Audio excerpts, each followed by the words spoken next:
मु संतोष मल्लिक मु जड़े समाजसेवक। मोर बापा आज को 8 वर्ष तले मेडिकल रे पड़िथिले। बापा मृत्यु सह लड़े करुवा समय ब्लड रो बहुत दरकार पड़िला।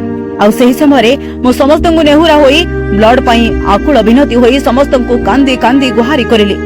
मु केही मते टिके सहाय्य करि नथिबा बेले वर्तमान मोर किछि आत्मीय स्वजन आसी ब्लड देइथिले। मो ठीक समय रे ब्लड जोगाड़ करि पारि नथिबारु मोर ब्रेन स्ट्रोक रे जीवन पड़े सही दिन ठारू मो निष्ठार सहित समाज मंगल निमंते मो निजे मो सांग मानकु धरी आज पर्यंत विभिन्न सेवा करि आसुछि। जेमिति के वृक्षारोपण पशुपक्षी जत्न नेबा हेउ एपरिक अनेक क्षेत्र में सेवा जारी रखी मोर मूल लक्ष्य होछि कौनसी लोके ब्लड अभाव मृत्युवरण न करू। एथिप्रति मोर सबुबेले नजर थाए एवं मो एम्स हॉस्पिटल काम करे जहाँ रोजगार करे मो परिवार चलवा सहित लोक मानकर सेवा जोगाई दिए। एतिकी कहबे आग को समाज पाई बहुत काम करिबे यह मोर आशा और विश्वास।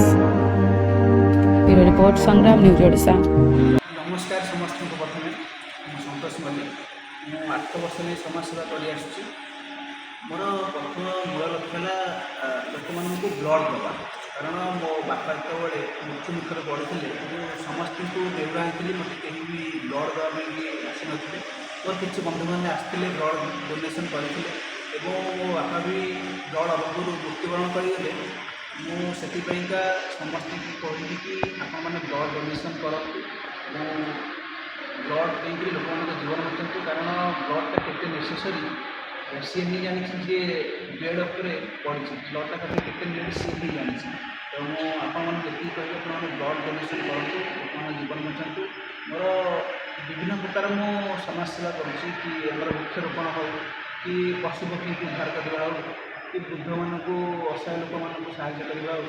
तो लक्ष्य हूँ यही सब मुझे चाहूँ कि आगामी दिन में जारी रही सेवा आपण मैंने समस्ते सपोर्ट करूँ जमी आगू आगू सेवा चलो।